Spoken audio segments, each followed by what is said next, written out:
we're going to begin looking at functions in the second unit. So when it comes to functions, we have a few different vocabulary terms that we're going to be looking at. Domain, range, and functions are the big three items when it comes to identifying a function, writing a function, and decoding. So as long as we know what we have here, we're going to be all right. In order to graph an equation, we have to plot the points x and x comma y. So at any point we have on a graph, we'll have an x value and a y value, 0, 0, 1, 2, in this format where the first number will be the x value, the second number would be the y value. When it comes to these points, x and y, the x values are considered the independent variable. And that's because we can change the x value willy-nilly. We can say it's 2, we can say it's 3, we can say it's 10, we can say it's 100. We can change it intermittently however we want to. The y values are considered the dependent variable. And the reason it's dependent is because it depends on the x value. Depending on the x value will dictate what the y value will be. In order to figure out what the y value is, what we do is plug the x value into any given equation. When it comes to some new terminology, we saw the point x comma y. That's technically a relation, and it's a set of ordered pairs x comma y, whatever they happen to be.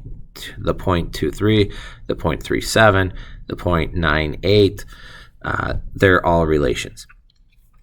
A function, which is the big thing that we're going to be looking at here, it's a relation, x comma y, where no x values repeat. So we can only have one x value for each y value. And we're going to get into that a little bit here in a short moment. The vertical line test, it's easy on a graph because you can see it. It's a test to determine whether a given graph is a function. And this will show you if the x values repeat. So vertical line test, this means if I have a graph and something going on here, so in this case we have this V, I want to draw a vertical line, and it can be anywhere. So I can draw a vertical line here, I can draw a vertical line over here, I can draw a vertical line smack dab in the center here. As long as I only hit one spot on the graph when I draw that vertical line, we are going to have a function. So this one right here, this V, is a function because it passes the vertical line test. Now if I take a look at this graph over here, again I draw a vertical line. Here we have a sideways V. When I draw this vertical line, notice I hit two spots right here and over here.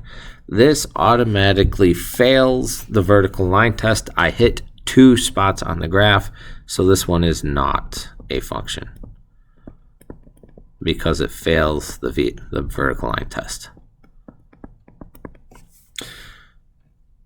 Now the horizontal line test is used if we want to see if we have a rather special type of graph. The horizontal line test is to see whether the y values of a graph repeat. So again, vertical line test is for x values. The horizontal line test is to see if y values repeat. And again, we look to see if the y values repeat. This means possibly we have what's called a one-to-one function. So it must pass both the vertical line test and the horizontal line test, which means no x or y values repeat. Typically straight lines are one-to-one. Anything that goes diagonally up or down, left to right, will pass both the vertical and horizontal line test and will be one-to-one. Domain and range. Here we're talking graph. The domain is the x values of the relation x comma y, and we read them from left to right just like a book. The range is going to be the y values of relation, and the range is reading the graph from bottom to top. So notice we start left to right, means we start in the negative section of the x values and we go to the positive. The range, if we start in the bottom, those are the negative y values, and once we get to the top part of the graph, those are going to be the positive y values. So we can use either set or interval notation to state the domain and range, and we'll get to that in a moment. So interval notation showing all the numbers between, including the two endpoints. Parentheses means not included when open dots are on a graph. Brackets mean included if closed dots are used on a graph. So here we're going to start answering questions. We need to state whether we have a domain, a range, function, and if it's one-to-one. So what we're going to do is on the left-hand side, we have our x values, the domain, and over here we have the y values, the range. And we're just going to list the numbers that have arrows coming off of them. So here I have 3, I got arrow coming off 5, I got arrow coming off 7. So the domain is just going to be those 3 numbers, 3, 5, 7. And then the range is going to be the numbers that have an arrow pointing at it. So 4, 1, 0, and 1. So 4, 1, 0, 1. Is this a function? So again, function means x values do not repeat. I have 1 arrow coming off 7. I have 1 arrow coming off 5. So those are okay. But number 3 here, we have 1, 2, 3 different arrows coming off of 3. So this is not a function. The x value repeats because I have x can give me a value of 4. It can give me a value of 1. So if it's not a function, it is not one-to-one. The second problem here, we have this set here of relations, the points 0, 3, 1, 8, and 2, 5. So there's our points. Remember, inside parentheses, x comma y, x comma y, x comma y. So the domain, we're just going to list off the 3 x values, 0, 1, and 2. And then the range is going to be the y values we have, 3, 8, and 5. Is this a function? Do my x values repeat? 0, 1, 2, they do not repeat, so yes, it is a function. Now, because it is a function, we have to look to see if we have a one-to-one function. So the one-to-one means x values don't repeat, which we just said they don't, and the y values do not repeat. So I have y values of 3, 8, and 5. There's no repetition, so this means one-to-one. Number 3, we're given a graph. Here we have this sideways V with the arrows at the end here. So the domain, again, on a graph is we have to read it from left to right. So I'm going to start on the left side, and I'm going to look for the x value where I first hit this particular diagram here. So right here, dead center, right there where the x and y axes cross, that is an x value of 0. And because it's a line, I'm not going to put all the numbers because lines go on forever and ever in each direction. So yes, the arrow is right here, which technically is right on the spot of x equals 3. But the arrow means it goes forever and ever. So it actually keeps going forever and ever off this graph. The arrow is just there to show that we're going to keep going. Because it keeps going, it will never stop. And if we never ever stop, eventually we're going to hit positive infinity. So from left to right, the arrow is constantly going up and right, up and right, up and right. So the further right we go, the closer we get to infinity. This is where our interval notation comes into play. Interval notation means I'm using brackets and parentheses with some sort of combination of the two, possibly. If I solidly hit a number, I will use a bracket. If I cannot hit that particular number, I will use parentheses. So I do hit 0, so I'm going to use a bracket. Now, infinity is a made-up number because it just means forever and ever and ever. And Because I technically cannot hit infinity, I will use a parenthesis. So in this case, the interval notation will be bracket 0 parenthesis with closing the parenthesis there. The range, again, is read from bottom to top. So here we have arrows. So this line here tells me I'm going down and right forever and ever and ever. So the further down I go, the closer I get to infinity. But because it's down, it's a negative infinity. And then the other part of this, I'm going up and right forever and ever and ever. And again, I'm going to be getting close to positive infinity on the y value because I'm constantly going up and right. And again, infinity is kind of a made-up number, so we are going to use parentheses on these.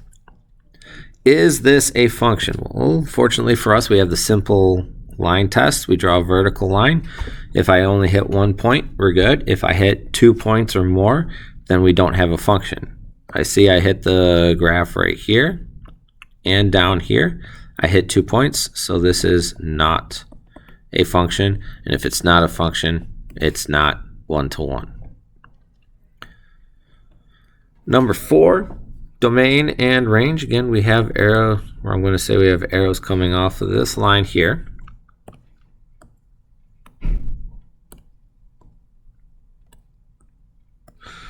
So arrows left to right for the domain, so down and left forever. So the farther left I go, the closer I get to negative infinity. And then as I go right, I'm going up and right forever and ever and ever. So the further right I go, the closer I get to infinity. So we have interval notation, negative infinity and positive infinity, surrounded by parentheses. The range, the y values, bottom to top, so arrow pointing down on this side. Down means forever and ever, so again, going forever and ever. Closer I'll get to negative infinity. And then on the other side, as I go further left, I continue to go on up. So continuing going on up, I am going to get closer and closer to positive infinity, which means we have to use parentheses because we're never really going to hit the infinities. Is this a function? I draw a vertical line, again, anywhere, as long as I hit one spot, we're good. So the more lines I draw, the more I see that, yes, this is a function. It passes. I'm only hitting 1 point on this line whenever I draw a vertical line. The next thing we have to state is whether this is one-to-one. If we say it's a function, we can check to see if it's one-to-one. This is the horizontal line test. So as long as I draw a horizontal anywhere, if I hit 1 point, it's going to pass the horizontal line. And as you can see, it doesn't matter which. It does not matter which of the horizontal lines I draw. I'm only hitting one spot, so this is indeed one-to-one. 5, we have domain and range. Again, arrows at the end here. Domain left to right, so arrows means forever and ever. So this is going left and up forever and ever, the further left I go. So further left I go, closer I get to negative infinity. And then going to the right, again, yes, it's curving on up, but it's also going to the right as well. And the more I go right, the closer I get to positive infinity. And as we've learned in the last few problems, infinities will be enclosed by parentheses. The range of this graph is bottom to top. So if I take a look, I see my graph starts at -3. So I'm starting at -3 and I'm going on up forever and ever and ever. So I go to positive infinity and -3, because I solidly hit it, I'm going to use a bracket, and then infinity, I have to use parentheses. Do we have a function here? Draw a vertical line. Again, anywhere on this graph, wherever I draw a vertical line, I'm only hitting one spot, so yes. I can move on to the horizontal line test. And as long as I hit 1 point going across, I'm okay. But as we can see, I'm hitting a spot here and a spot here, which means this is not one-to-one. And last problem here, which ordered pair represents a function? Function is the x values do not repeat, so all I really care about are the first numbers in these relations. So 0, 2, 2, the x value repeat, so it can't be 1. I have 6, 5, 4. They don't repeat, so it looks like it's number 2. And we have 4, 6, 6, and 5. 6 is repeat, 0, 1, 0, 1. Both 0 and 1 repeat, so those are in function. So it is indeed number 2. So hopefully this cleared some things up when it comes to domain, range, what a function is, how to test if it's a function, and the homework is going to be more of the same.